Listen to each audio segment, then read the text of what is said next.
আচ্ছা, আজকে ডেট হচ্ছে 23/26, অর্থাৎ মঙ্গলবার। আজকে থেকে আমরা WPKP ক্লাস স্টার্ট করলাম। মানে WPKP কনস্টেবল। আচ্ছা, আজকে প্রথম আমি ম্যাথ ক্লাস করাবো এবং আমি ম্যাথের স্যার। এখানে আরো অন্যান্য স্যার আছে টপিক ওয়াইজ, যেমন রিজনিং এর আলাদা স্যার আছে, স্ট্যাটিস্টিক্সের আলাদা স্যার, জেনারেল সায়েন্সের আছে। টপিক ওয়াইজ এখানে স্যার আছে, ওরা পরপর ক্লাস করবে। আচ্ছা, আজকে আমি ম্যাথ করাবো এবং ম্যাথের প্রথম চ্যাপ্টার অ্যারিথমেটিক, সেটা হচ্ছে কি নাম্বার সিস্টেম। আজকে আমি নাম্বার সিস্টেম শুরু করছি।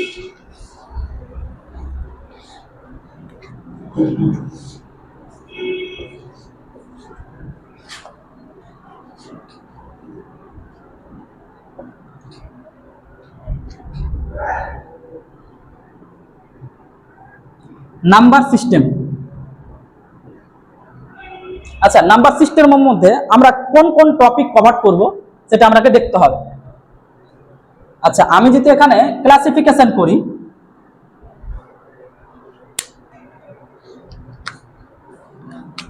এক নম্বর আমরা প্রথমত শিখব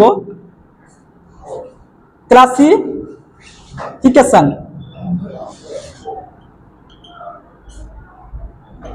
ক্লাসিফিকেশন অফ নাম্বার মানে নাম্বারের শ্রেণী বিভাগ, কোনটা কোন নাম্বার আছে, কোনটা প্রাইম, কোনটা কম্পোজিট মানে কোনটা মৌলিক, কোনটা যৌগিক, কোনটা মূলদ, কোনটা অম্লদ, এগুলো আমাকে শিখতে হবে। এবং এখান থেকে বেসিক কোশ্চেন পড়ে, এমন না পড়ে না। এবার সব থেকে বড় কথা, এই ক্লাসিফিকেশন অফ নাম্বার না জানলে আমরা পরের টপিকগুলো বুঝতে পারবো না, সেজন্য আমরা প্রথম এটা করবো। আচ্ছা, তারপরে আমরা করব ইউনিট ডিজিট, যেটা কম্পিটিটিভ ফিল্ডে বেস্ট একটা ভালো মেথড। ইউনিট ডিজিট না থাকলে মহা সমস্যা। ইউনিট ডিজিট শিখতে হবে, কিছু কিছু অঙ্ক দেখে দেখে উত্তর করা সম্ভব, সেটা কি ইউনিট ডিজিট অ্যাপ্লাই করে। আচ্ছা, ডিজিটাল সামও আছে, ওটা আমরা পরে শিখবো। আচ্ছা, ইউনিট ডিজিট। তারপর আমরা কি শিখবো, ফ্যাক্টর। ফ্যাক্টর মানে উৎপাদক, যেগুলো কি মৌলিক উৎপাদক কতগুলো, যৌগিক উৎপাদক কতগুলো, এগুলো। আচ্ছা, তারপরে আসছে কি ডিভিজিবিলিটি।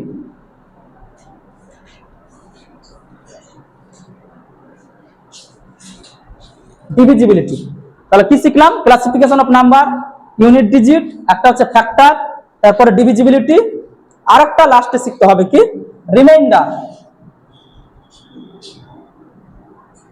রিমাইন্ডার। আচ্ছা, এইটুকু যে classification of number, unit digit, factor, divisibility আর রিমাইন্ডার। আরো একটা টপিক আছে যেখান থেকে কোশ্চেন খুব একটা পড়ে না, কিন্তু আমার বলা যে করে নেওয়াই বেস্ট হবে, সেটা হচ্ছে কি number of zeros. Number of zeros মানে কোন একটা ক্যালকুলেশন থাকবে, ওর শেষ অঙ্কে কতগুলো জিরো থাকবে সেটা ক্যালকুলেশন করা, এটুকু।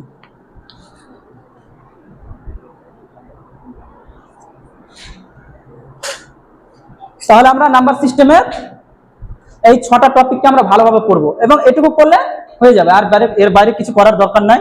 এই নাম্বারের শ্রেণী বিভাগ শিখবো, একক স্থানীয় অঙ্ক সম্বন্ধে আমাদের কনসেপ্ট দরকার, উৎপাদক দরকার, উৎপাদক কি জিনিস, কি মৌলিক উৎপাদক কতগুলো আছে, যৌগিক উৎপাদক কতগুলো আছে, কোন একটা সংখ্যা। তারপরে কি ডিভিজিবিলিটি, বিভাজ্যতা শিখতে হবে, বিভাজ্যতার নিয়ম অবশ্যই শিখতে হবে। তারপরে ভাগশেষ, রিমাইন্ডার, শেষ ফল বা ভাগশেষ শিখতে হবে। আর একটা হচ্ছে কি নাম্বার অফ জিরোস মানে কতগুলো শূন্য আছে, বাস এটুকু।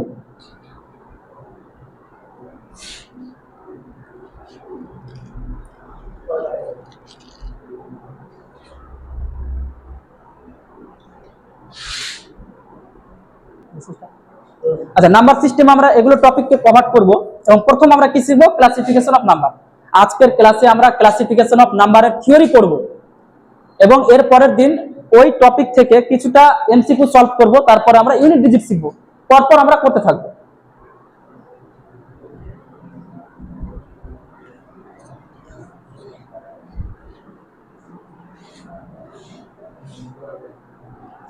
আচ্ছা, number system.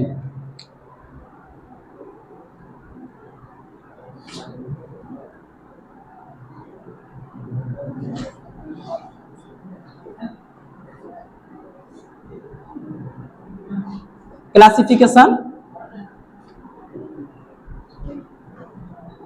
Of number. Classification of number মানে নাম্বারের কতগুলো শ্রেণী বিভাগ আছে, কোনটা কোন নম্বর, এগুলো শিখতে হবে। আচ্ছা, আমরা 1 নম্বর হেডিং করব, যেটা আশা করি সবার জানার কথা, যদি আমি ক্লাসে জিজ্ঞেস করব। 1 নম্বর কি? স্বাভাবিক সংখ্যা।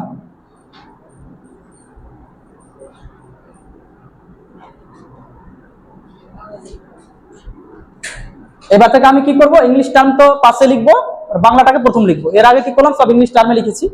এবার কি করব, বাংলাটাকে প্রথম, ইংলিশটাকে ব্র্যাকেটে। তো স্বাভাবিক সংখ্যা আর ইংলিশ হচ্ছে ন্যাচারাল নাম্বার।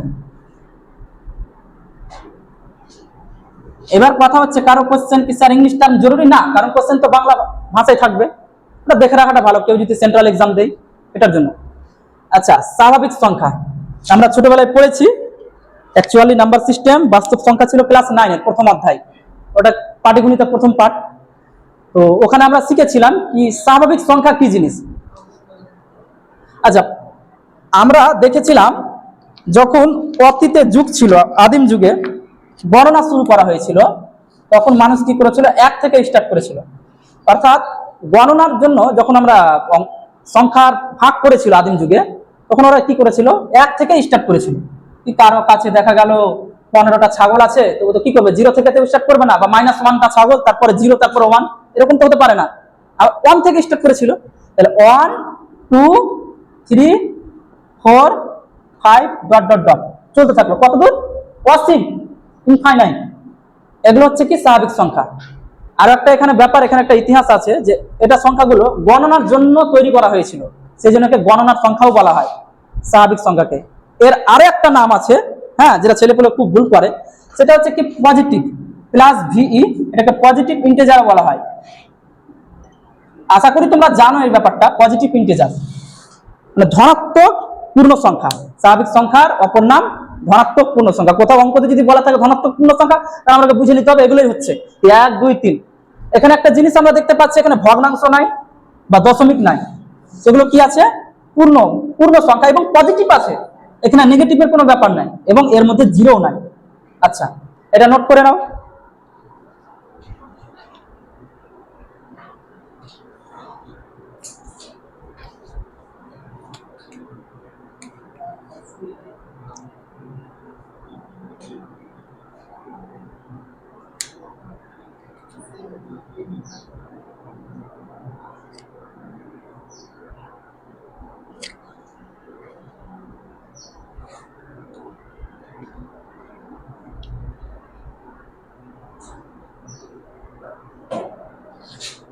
আচ্ছা, এর পরের টপিক 2 নম্বরে আমরা দেখব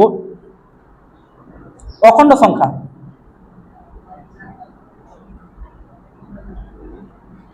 ইংলিশ হচ্ছে কি হোল নাম্বার। হোল নাম্বার, আচ্ছা, এটা কি জিনিস, এটা কিছুই না। হ্যাঁ, আমরা যেটা স্বাভাবিক সংখ্যা পড়লাম, ওটা 0 থেকে স্টার্ট করতে হবে। হ্যাঁ, ওখানে 0 যদি ইনক্লুড করা হয়, অন্তর্ভুক্ত করা হয়, সেটা হচ্ছে কি হোল নাম্বার। 0 1 2 3 4 dot dot. এগুলোর ডেফিনেশন আমাদের জানার দরকার নাই, শুধু আমরা একবার করে দেখবো কি কোন সংখ্যাগুলো কি, এটুকুই আমাদের দরকার, এখানে এতটা ডিটেলস পড়তে হবে না। আচ্ছা, এটা কি হচ্ছে, অখণ্ড সংখ্যা, 0 থেকে স্টার্ট করা অখণ্ড সংখ্যা। আচ্ছা, এরপরে আসছে কি পূর্ণ সংখ্যা, এবং এটা হচ্ছে খুব ভিভিআই, এর মধ্যে অনেক কিছু আছে। এর ইংলিশ হচ্ছে কি ইন্টেজার্স। ইন্টেজার্স। আচ্ছা, পূর্ণ সংখ্যা এর স্বাভাবিক রূপ যেটা হচ্ছে এরকম টাইপের হয়, -4, -3, -2, -1, 0, 1 2 3 4 ডট ডট ডট চলতে থাকলো। এটা হচ্ছে কি পূর্ণ সংখ্যার সাধারণ রূপ। এখানে নেগেটিভ থেকে শুরু। এখানে কারো কোশ্চেন থাকে কি স্যার -3 বড় না -2 বড়, এখানে তো 1 বড় না 2 বড়, নিশ্চয়ই 2 বড়, মানে এ যেটা সংখ্যা থাকবে এর পরেরটা ওর থেকে বড়, তার মানে এর থেকে ও বড় হওয়া উচিত। তারা তো এখানে কনফিউশন থাকে কি স্যার -3 বড় হওয়া উচিত না, -3 -2 এর থেকে ছোট, -2 -1 এর থেকে ছোট, -1 0 থেকে ছোট, 1 2 এর থেকে ছোট। এটা একটা সিকোয়েন্স আছে, এদিকে কতদূর ইনফাইনাইট চলতে থাকবে, এদিকে কতদূর, এখানেও ইনফাইনাইট চলতে থাকবে। আচ্ছা, এখানে একটা ব্যাপার আছে যে আমরা এটা কি দেখছি 0 0 0 0। আচ্ছা, 0 কি কারো কোশ্চেন স্যার 0 পজিটিভ না নেগেটিভ? জিরো পজিটিভ না নেগেটিভ, জিরো পজিটিভ না নেগেটিভ না, 0 0। আচ্ছা, এখান থেকে যদি আমরা দেখি এটা কি হচ্ছে, নেগেটিভ ইন্টিজার্স হচ্ছে, নেগেটিভ ইন্টিজার্স মানে ঋণাত্মক পূর্ণ সংখ্যা। আবার যদি আমরা এখান থেকে দেখি এটা কি পজিটিভ ইন্টিজার্স। আর পজিটিভ ইন্টিজার্স অ্যাকচুয়ালি স্বাভাবিক সংখ্যা, এই জন্য প্রথমে আমি লিখেছিলাম কি স্বাভাবিক সংখ্যার অপর নাম পজিটিভ ইন্টিজার্স। এটুকু। আচ্ছা, এটুকু নোট করা হয়ে গেলে আমি মিটিয়ে দিচ্ছি।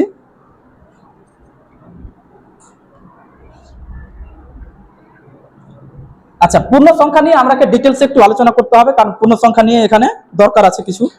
হ্যাঁ, তো পূর্ণ সংখ্যা আমরা দেখলাম। আচ্ছা, এটুকু মিটিয়ে দিচ্ছি।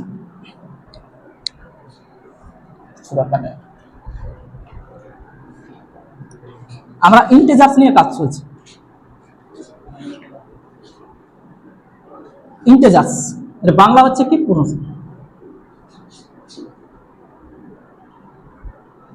সংখ্যা।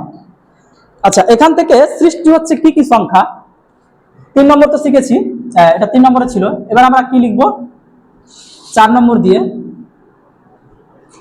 জোড় সংখ্যা, এটা খুব দরকার, অবশ্যই দরকার। জোড় সংখ্যা যাকে ইংলিশে বলা হয় ইভেন নাম্বার, ইভেন নাম্বার। আচ্ছা, জোড় সংখ্যা কি জিনিস? আচ্ছা, তারপরে ওটা আমরা পরে দেখছি, আমরা আগে লিখে দিই। তারপরে বিজোড় সংখ্যা,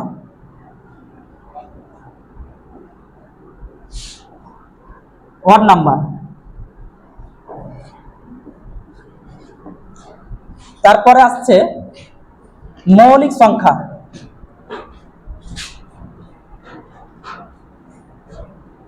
মৌলিক সংখ্যা প্রাইম নাম্বার।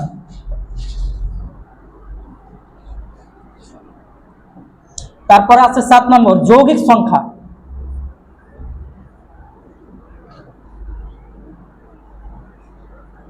Composite number.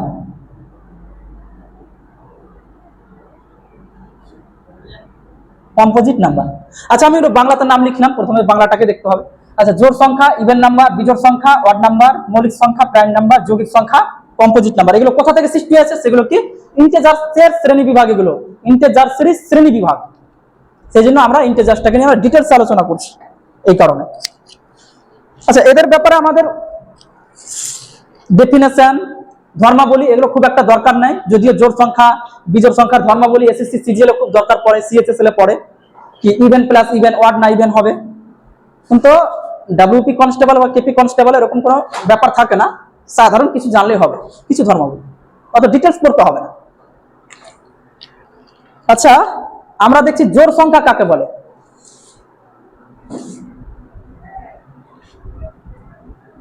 মানে যেসব সংখ্যা আমরা পড়েছি ছোটবেলায় কি a number which is divisible by 2 is called even number, মানে যেসব সংখ্যা 2 দ্বারা বিভাজ্য তারা কি জোড় সংখ্যা। এবার কারো কোশ্চেন, কি স্যার 2 দ্বারা বিভাজ্য জোড় যদি হয় তাহলে 3/2 1.5 এটা কি জোড় সংখ্যা হবে? এটা তো 2 দ্বারা বিভাজ্য গেল। ওখানে সংজ্ঞাতে এটা বলেনি, সংজ্ঞাতে শুধু বলেছে কি যেসব সংখ্যা 2 দ্বারা বিভাজ্য, বিভাজ্য মানে কোনো ভাগশেষ থাকবে না। আচ্ছা, এটাকে যদি আমরা ভাগ করতাম তাহলে 2 কে 2 ভাগশেষ থেকে যেত, সেই জন্য এটা হচ্ছে না, বাস। আচ্ছা, আমরা এক্সাম্পল যদি দেখি, জোড় সংখ্যা 0 +-2 +-4 +-6 ডট ডট ডট চলতে থাকলো। এবং এখানে একটা জিনিস যে জোড় সংখ্যার সাধারণ রূপ 2k হয়, প্লাস মাইনাস না, প্লাস মাইনাস দরকার নাই, 2k। কেটা কি? k বিলংস টু জেড হয়। জেড বলতে কি কে হচ্ছে পূর্ণ সংখ্যা। কেউ যদি সায়েন্সের স্টুডেন্ট এখানে আছে আশা করি জানে এটাকে বিলংস বলা হয়, মানে কে বিলংস টু জেড মানে কে হচ্ছে পূর্ণ সংখ্যা, যে কোনো পূর্ণ সংখ্যা। তো এবার যে কোনো যদি পূর্ণ সংখ্যা হয়, কে এর ভ্যালু যদি আমি 0 ধরতে পারি, যেহেতু কে হচ্ছে পূর্ণ সংখ্যার মধ্যে, তাহলে 0 হবে। এবার যদি প্লাস এবার 1 ধরি কে এর ভ্যালু, তাহলে +2, -1 ধরলে -2, তাহলে এটার সাধারণ রূপ 2k। এবার কারো এখানে অ্যালিগেশন থাকছে কি না স্যার আমি তো এটাও লিখতে পারি, কেটা আপনি জেড ধরলেন তাহলে 2k + 2 এটাও হবে, 2k + 2 হবে। আবার কেউ যদি বলে কি না স্যার 2k - 2 এটাও হবে, কিন্তু আমার বলার এটুকু যে বেস্ট হচ্ছে এটা 2k, এর সাধারণ রূপ 2k। বাস।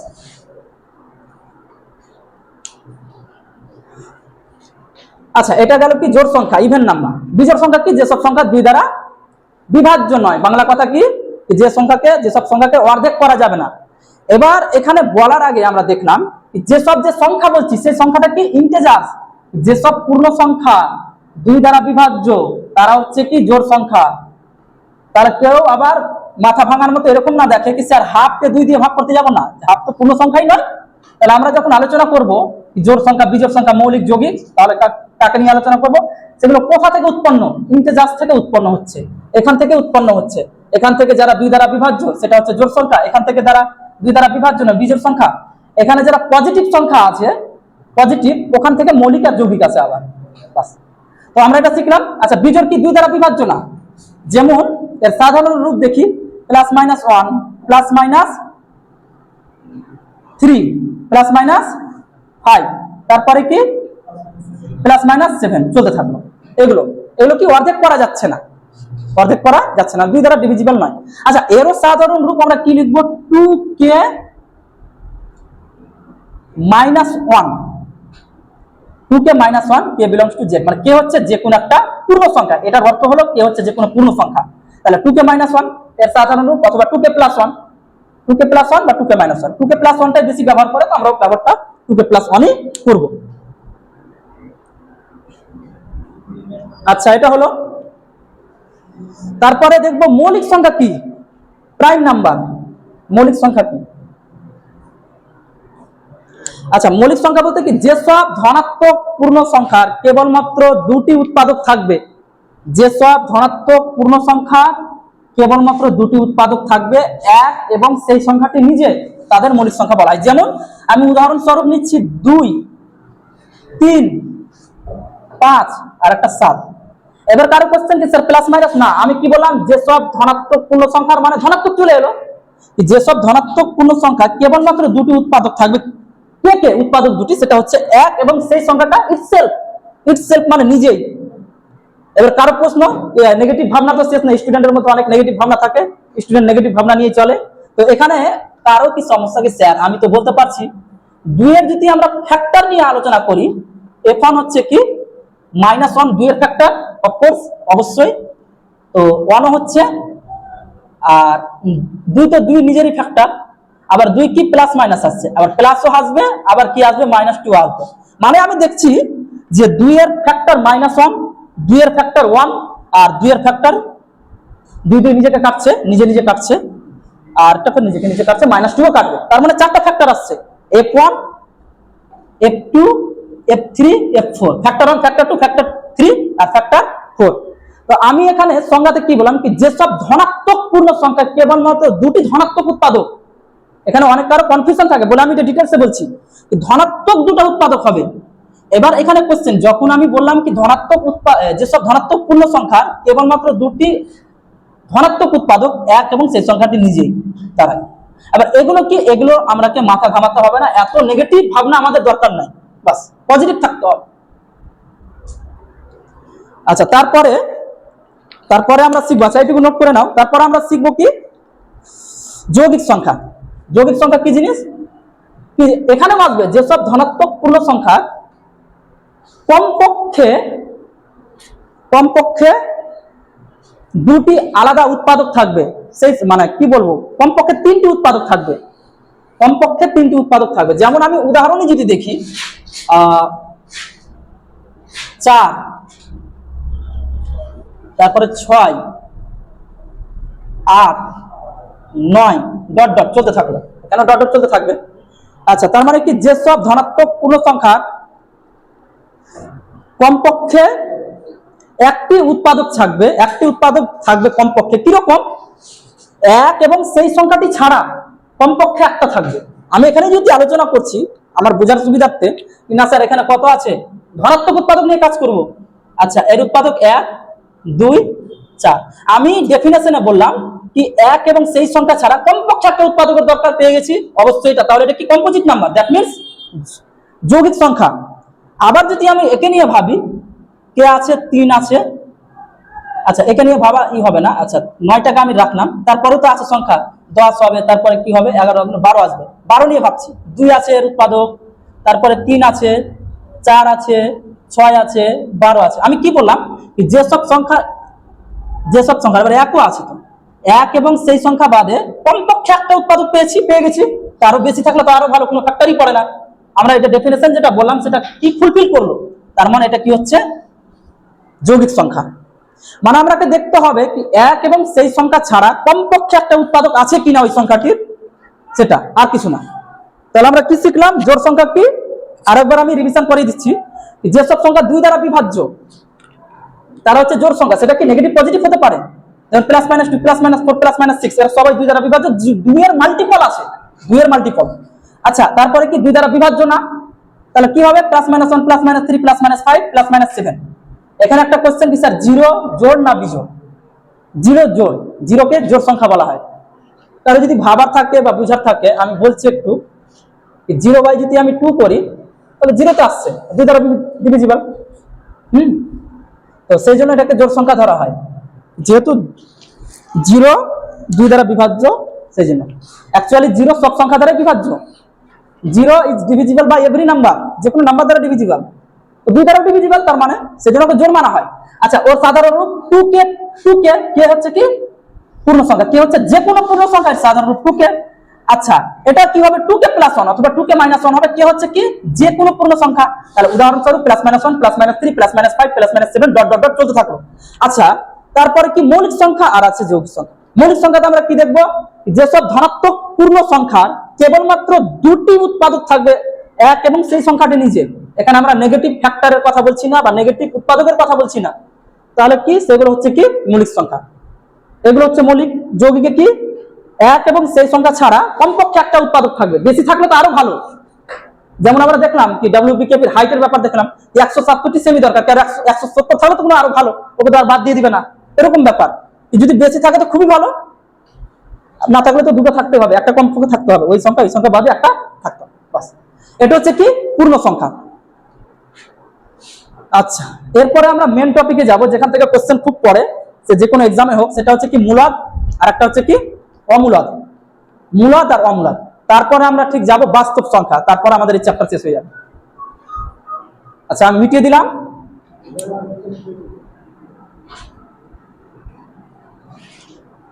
আচ্ছা, স্টুডেন্টের মধ্যে মূলদ আর অমূলদ সংখ্যা নিয়ে অনেক কনফিউশন থাকে, অনেক বিভেদ থাকে, ডেভিয়েশন থাকে। স্যার কিভাবে পড়বো মূলদ অমূলদ সংখ্যা? ক্লাস 9-এ ছিল। আচ্ছা, কত নম্বর হয়েছিল? 9 নাকি 7, 8, 9, 10, ঠিক। এবার আসবে কি 8 নম্বর, রেশনাল নাম্বার।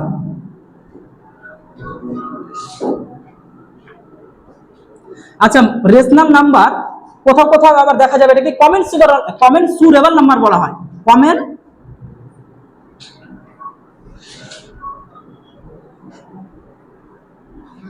তারও এবার এটা উচ্চারণ করতে গিয়ে হসপিটাল না যেতে হয়, দরকার নেই উচ্চারণের, এটা ব্যাপার আছে, এটা তো ব্যবহার করা হয় না এই ল্যাঙ্গুয়েজ, এটা ব্যবহার করা হয়। রেশনাল নাম্বার এটাকে বলা হয় কমেন্সুরেবল নাম্বার, মানে প্রমেয় সংখ্যা, প্রমেয়।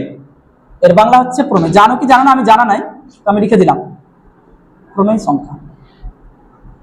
আর এটা হচ্ছে কি মূলদ, একই জিনিস, ওর সমার্থক শব্দ, আমরা তো সিনোনিমস পড়েছি, সমার্থক শব্দ মূলদ সংখ্যা। আচ্ছা, এখানে আমাদের এর ব্যাপারে জানতে হবে মূলদ কি জিনিস আর অমূলদ কি জিনিস। এই দুটো জিনিস আমরা ভালো ডিটেলসে পড়ার জন্য আমরা ক্লাসিফাই করব দুটোকে, হ্যাঁ, ক্লাসিফিকেশন করব। আমি এটাকে মিটিয়ে দিচ্ছি এবং ভালোভাবে বোঝার জন্য আমি এটাকে ক্লাসিফিকেশন করছি, হ্যাঁ। আচ্ছা, এটা রাখলাম রেশনাল নাম্বার থাকলো। আর তারপরে আলাদা আমি পেন ইউজ করছি, 9 নম্বর লিখছি কি ইররেশনাল নাম্বার। Irrational number. আচ্ছা, এর একটা সিনোনিমস কি হয়, ইনকমেন্সুরেবল নাম্বার, দরকার নাই, ওটাও অমূলদ সংখ্যারই ভাগ। এটা মূলদ আর এটা অমূলদ। আচ্ছা, আমরা একটু এটাকে ডিটেলসে ভাবার জন্য আমি একটা জিনিস বলছি, কি ধরে নিলাম এ একটা সংখ্যা, বি একটা সংখ্যা, এর ভাগ যদি করা হয়, এখান থেকে তিনটা কেস আমরা দেখতে পাবো, তিনটা কেস দেখতে পাবো।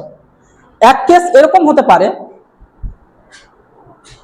গরম, একটা কেস এরকম হতে পারে কি একটা সংখ্যা যখন ভাগ করছে, এরকম হতে পারে কমপ্লিটলি ভাগ চলে গেল, উদাহরণস্বরূপ 4/2, ঠিক না? তাহলে তো 2 আসছে, এরকম হতে পারে।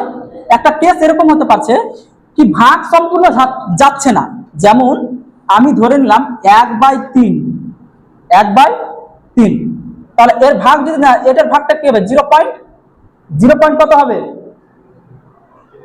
হ্যাঁ, 0.333 চলতে থাকবে।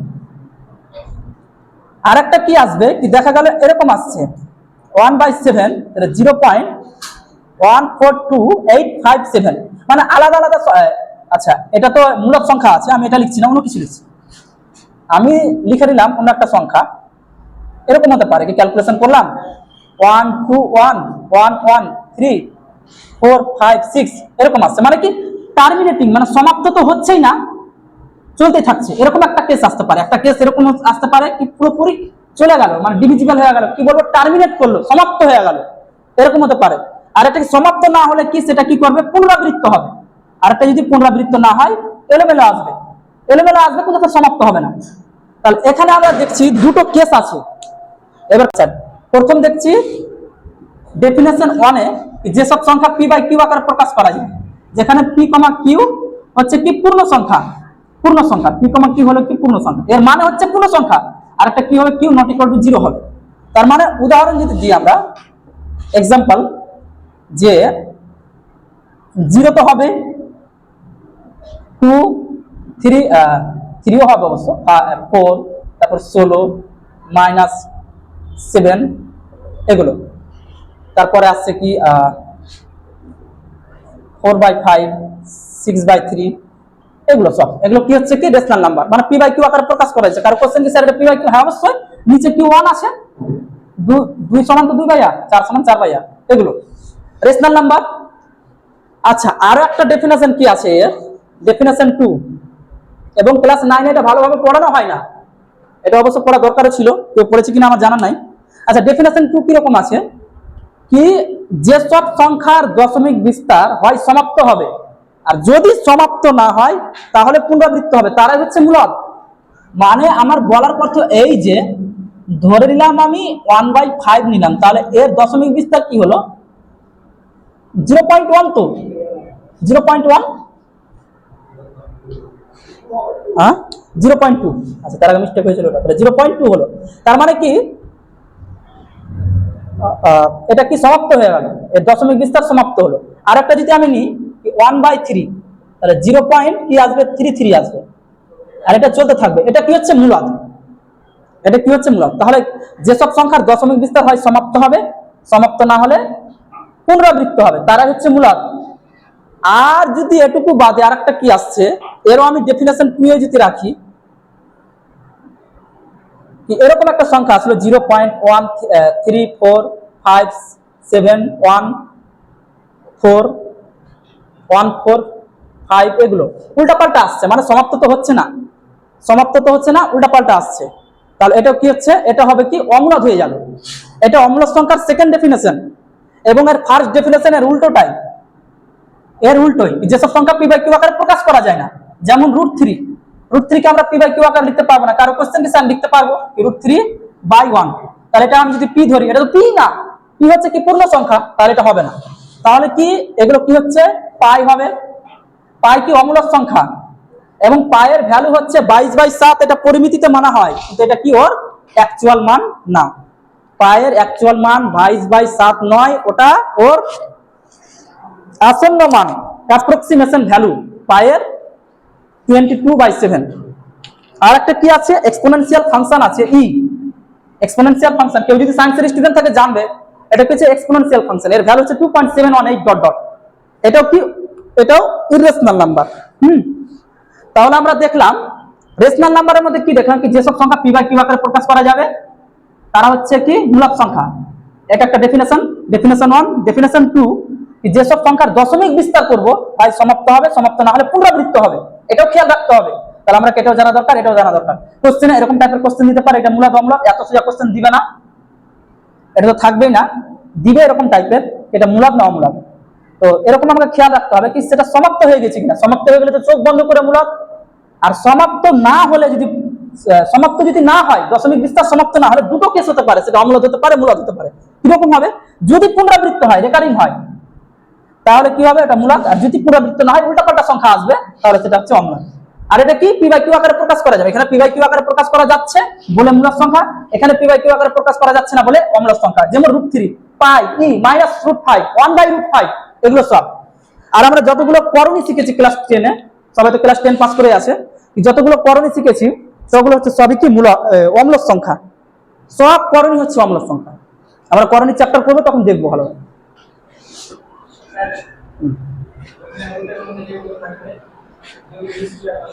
হ্যাঁ হ্যাঁ, সেটা তো আছে, আমি তো নোটে করাবো।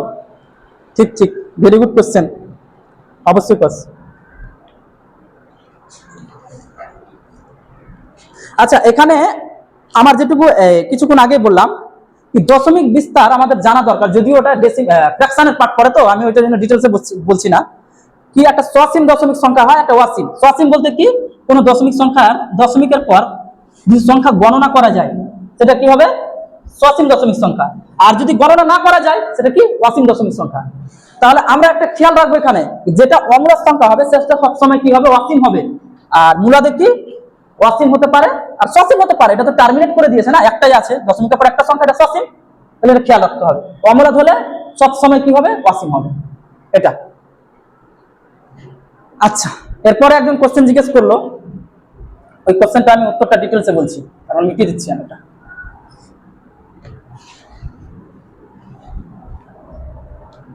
ওর কোশ্চেন কি স্যার, আচ্ছা আমরা কিছু নোট দেখবো। ওর কোশ্চেন হলো কি স্যার, যদি একটা কোনো পারফেক্ট স্কোয়ার থাকে, ওর বর্গমূলটা মূলত না অমূলত হবে, এটাই তো কোশ্চেন। ঠিক। তো আমরা জানি যে কোনো পূর্ণবর্গ সংখ্যা, যে কোনো পূর্ণবর্গ সংখ্যার ধনাত্মক বর্গমূল, এমন না 16 হচ্ছে পূর্ণবর্গ, আমি যদি -16 নিয়ে নিই তাহলে হবে না। এর ভ্যালু কত? এর ভ্যালু 4 আয়োটা, ঠিক না? এটা তো কমপ্লেক্স নাম্বার, এই আয়ের ভ্যালু √1, এটা ক্লাস 11-12 এর অঙ্ক। তো এটা হবে না, আমাকে খেয়াল করতে হবে কি কোন পূর্ণবর্গ সংখ্যার ধনাত্মক বর্গমূল সবসময় কি হয়? মূলত হয়। এটা একটা প্রপার্টিস আছে কি, কোন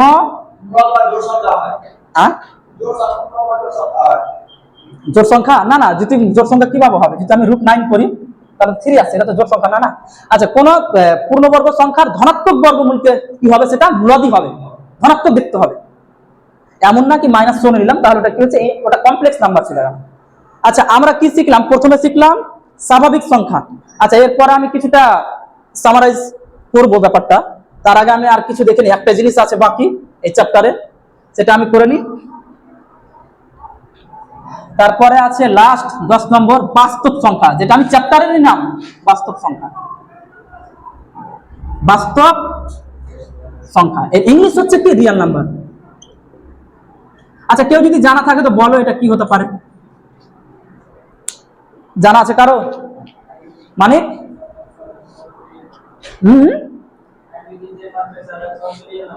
সবই রিয়েল নাম্বার, ঠিক, এটাও কথা ঠিক। তো কেউ যদি জিজ্ঞেস করে কি স্যার বাস্তব সংখ্যা, বা দাদা বলবে, স্যার বলবে না, দাদাই বলবে কি বাস্তব সংখ্যা কি জিনিস, তাহলে ওকে কিভাবে বুঝাবো? ওকে বলবো, উপরে বলবে কি স্যার, কেউ বললো কি দাদা কি 3 বাস্তব? বলছে হ্যাঁ। তারপরের দিন সোমবারে আসলো, সোমবারে জিজ্ঞেস করলো কি 3 বাস্তব সংখ্যা? বলছে হ্যাঁ বাস্তব সংখ্যা। মঙ্গলবারে আসলো কি -3, হ্যাঁ ওটাও বাস্তব। তারপরে ফের বৃহস্পতিবারে আসলো, বুধবারে আসলো শরীর খারাপ, বৃহস্পতিবারে আসলো, বলছে কি 0 বাস্তব? হ্যাঁ 0 বাস্তব। তার এরকম করে উত্তর দিতে দিতে তারা তো জান হারিয়ে যাবে না, বলা তো মুশকিল। তাহলে এক কথা কি, সমস্ত মূলদ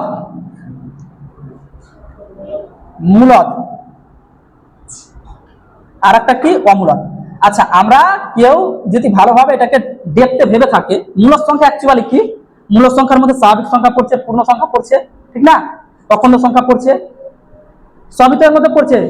এবার কথা হচ্ছে কি স্যার জোড় বিজোড় মৌলিক যৌগিক, ওটা তো পূর্ণ সংখ্যায়, পূর্ণ সংখ্যা তো আগেই পড়ে গেছে এর মধ্যে। তাহলে সব হচ্ছে মূলদ, আর এক্সট্রা কি জিনিস থাকছে অম্লদ। তাহলে সমস্ত মূলদ আর অম্লদ সংখ্যার সংকলন করলে বা একত্রিত করলে, হ্যাঁ গ্যাদারিং করলে, একত্রিত করলে সেটা কি হয়? বাস্তব, রিয়াল নাম্বার। এবং এটাই হচ্ছে আমাদের চ্যাপ্টারের নাম, রিয়াল নাম্বার। আমরা বোর্ড লেভেলে এটাই ভুল করে থাকি, আমি যতটা পড়িয়ে এসেছি বোর্ড লেভেলের ছাত্রদের, যে ওরা কি করে যে নাম্বার থিওরি বা নাম্বার সিস্টেম সম্বন্ধে জ্ঞান নাই। কেউ যে বলে মূলদ সংখ্যা কি অম্লদ সংখ্যা কি জান না, ঠিকঠাক জানে না, কিন্তু অঙ্ক ঠিকই পারে, কিন্তু এটা খুব খারাপ জিনিস। সেই জন্য ওদের কি হয়, মেরুদণ্ডটা ঠিক থাকে না অঙ্ক করার। এটা খুব দুর্বলতা স্টুডেন্টের পক্ষে। সেই জন্য আমার প্রথম বলার যে নাম্বার সিস্টেম এটা স্কিপ করা চলবে না, সে যে কম্পিটিটিভ ফিল্ডে থাকুক না কেন, ওভারঅল সব কম্পিটিটিভ ফিল্ডে নাম্বার সিস্টেম চ্যাপ্টার ভালোভাবে পড়তে হবে। তাহলে আমরা কি শিখলাম? সমস্ত মূলদ ও অম্লদ সংখ্যার সংকলন কি হচ্ছে? Real number. আচ্ছা, এরপরে আমরা একটা দেখবো পিক্টোরিয়াল রিপ্রেজেন্টেশন দেখবো। হ্যাঁ, আচ্ছা, আমরা এখানে স্টুডেন্ট অনেক আছে যারা এসএসসি জিডি অনেকদিন থেকে ক্লাস করছে, প্রায় 4 মাস থেকে।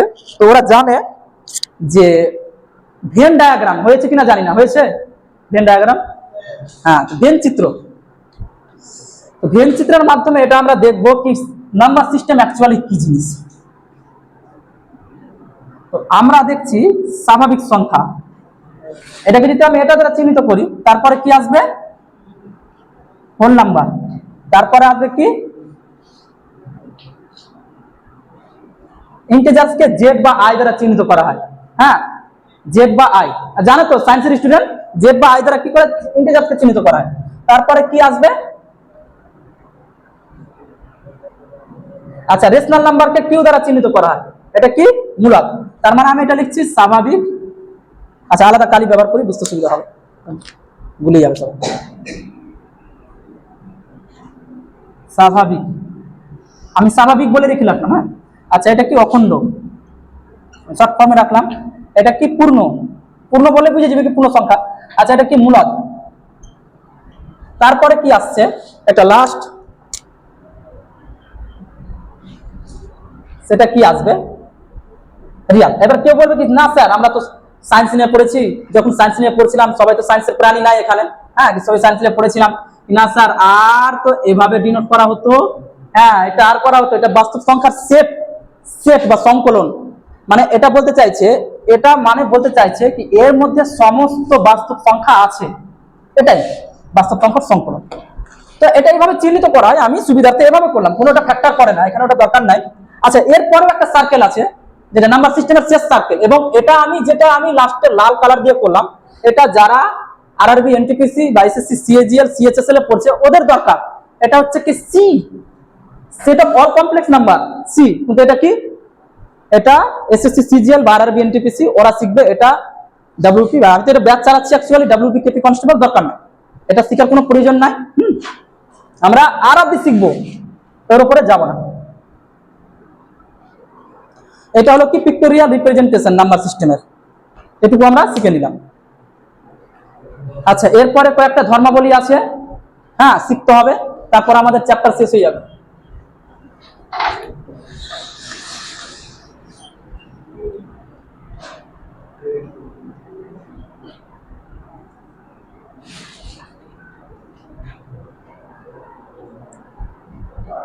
আচ্ছা, আমরা এখানে দেখছি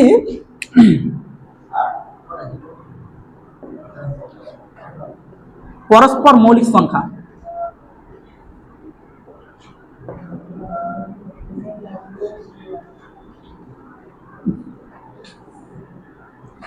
পরস্পর মৌলিক সংখ্যা কিরকম? যে এ আর বি আমি দুটি কি নিলাম? ন্যাচারাল নাম্বার নিলাম, ওদের যদি গসাগু যদি এক হয়, মানে দুটি স্বাভাবিক সংখ্যার গসাগু যদি এক হয়, তাহলে তারা কি? পরস্পর মৌলিক সংখ্যা।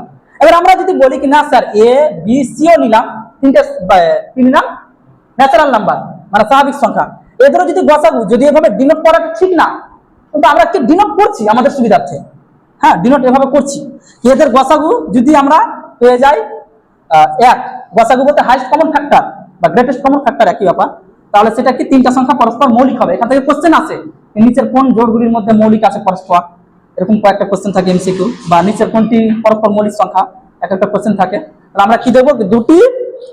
দুটি ন্যাচারাল নাম্বার মানে স্বাভাবিক সংখ্যা যদি ওদের গসাগু এক হয়, তাহলে সেটা কি পরস্পর মৌলিক সংখ্যা হবে। এবার কারো কোশ্চেন কি, না স্যার আপনি বললেন ঠিক আছে, যদি একটা সিঙ্গেল সংখ্যা থাকে বা যদি বলে এটা মৌলিক, যদি ছোট থাকে আমরা বুঝতে পারবো, যদি বড় থাকে কিভাবে বুঝবো? যদি বড় থাকে আমরা কিভাবে বুঝবো? যেরকম ধরলাম আমি 103, এটা মৌলিক না যৌগিক? 103 যৌগিক তো, জোর তো হবে না, কারণ আমরা ডিভিজিবিলিটি প্রপার্টি পড়বো, 2 এর মাল্টিপল থাকলে হবে বা 0 থাকলে, ওটা আমি দেখছি না। আমাকে যদি কেউ বলে এটা মৌলিক কি মৌলিক না, জাজমেন্ট করতে বলছে বা যাচাই করতে বলছে, অ্যাকচুয়ালি ভেরিফাই করতে বলছে, কি করব?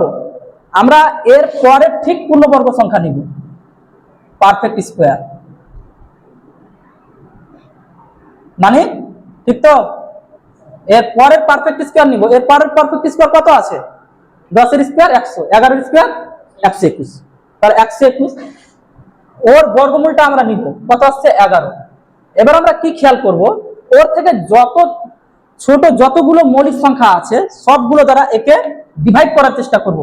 ওদের মধ্যে কেউ যদি একজন মানে একটা সংখ্যা একে ডিভাইড করে ফেলে তাহলে এটা মৌলিক হবে না। আমি দেখছি এর মধ্যে ছোট কতগুলো মৌলিক সংখ্যা আছে, কি কি আছে? 2, 3, 5, 7, 11। 11 তো নিব না, ওর থেকে ছোট লাগবে, মানে লেস দেন 11 লাগবে, তো লেস দেন 11 লাগবে। তাহলে 2 ওকে ভাগ করতে পারছে না, there is nothing to prove. 2 তো ভাগ করতে পারবেই না, আমরা দেখে বুঝতে পারছি। 3, 3 আর 4, অঙ্কগুলির যোগফল হচ্ছে না, যদি আমরা ডিভিজিবিলিটি প্রপার্টি শিখে নিই। আচ্ছা 5 তো হবে না, 7 হচ্ছে না, তাহলে এই সংখ্যাটা কি মৌলিক? যদি বড়, যত বড় সংখ্যা হোক আমরা এইভাবেই বের করে দেখব। এবার কেউ যদি বলে কি স্যার আরো যদি বড় সংখ্যা থাকে আমরা কিভাবে বের করব? দেখা গেল অনেক বড় একটা সংখ্যা 4 সংখ্যা দিয়ে দিয়েছে, তাহলে আমরা কি করব? শর্টকাট একটা পদ্ধতি শিখে রাখো। তো আমরা জানি 3 দ্বারা ডিভিজিবলের নিয়ম কি, খুব শর্ট। 3 দ্বারা ডিভিজিবলের নিয়ম জানি, অঙ্কগুলির সমষ্টি 3 দ্বারা ডিভিজিবল হলে অঙ্কটা 3 দ্বারা ডিভিজিবল হবে, ঠিক না? এগুলো আমরা পরে শিখবো, আমি এমনি শেখানোর জন্য বলছি আগে আগে ডিভিজিবিলিটি চ্যাপ্টার করতে হবে। আর 2 দ্বারা ডিভিজিবল হচ্ছে কিনা কয়েকটা এমনি আমরা জাজমেন্ট করে দেখবো, মানে অ্যানালাইসিস করে দেখবো, যদি না হয় তো না হয়, যদি ওই টাইপের কোশ্চেন পড়ে না পরীক্ষায়, আমি এমনি বললাম, ঠিক আছে। আচ্ছা এটুকু গেল কি মৌলিক সংখ্যা, কোন একটা বড় সংখ্যা মৌলিক আছে কিনা জানবো, বা পরস্পর মৌলিক সংখ্যার কি ডেফিনেশন আছে, 3টি সংখ্যা পরস্পর মৌলিক আছে কিনা, কি হতে হবে ওদের ধর্মাবলী, সেগুলো আমরা শিখলাম। আচ্ছা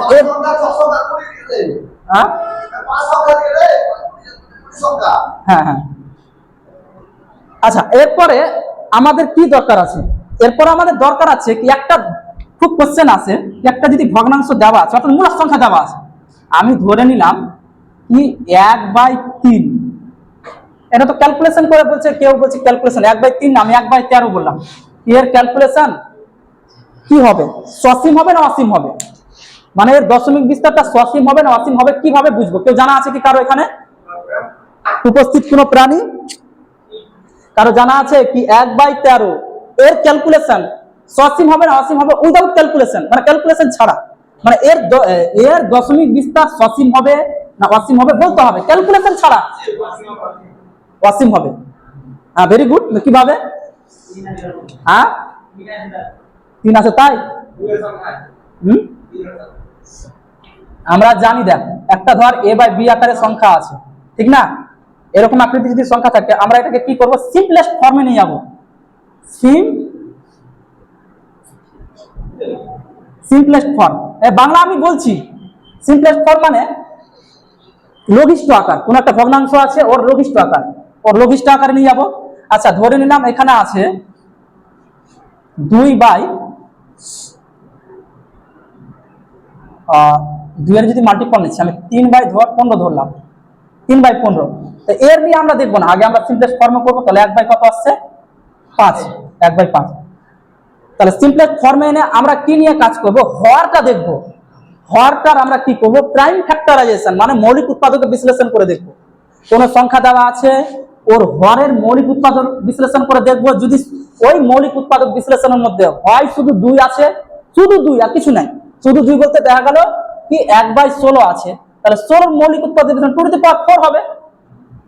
এর মৌলিক উৎপাদক বিশ্লেষণ মানে 2 × 2 × 2 হবে, আলটিমেটলি 2 টু দি পাওয়ার 4। তাহলে শুধু 2 আছে এর মধ্যে, এটা তো বুঝতে পারলাম। তাহলে এরকম যদি হয় কোন একটা ভগ্নাংশ আছে ওর হরের মধ্যে শুধু 2 আছে, তাহলে ওর দশমিক বিস্তার কি হবে? সসীম হবে।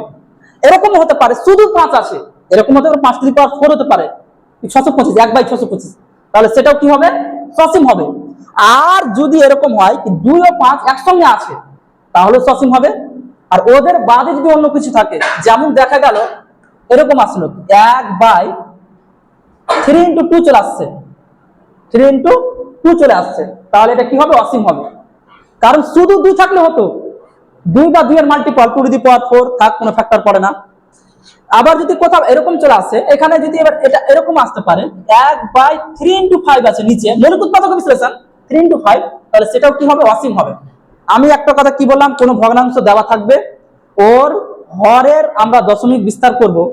যদি ওর দশমিক হরের আমরা কি মৌলিক উৎপাদক বিশ্লেষণ করব, প্রাইম ফ্যাক্টরাইজেশন।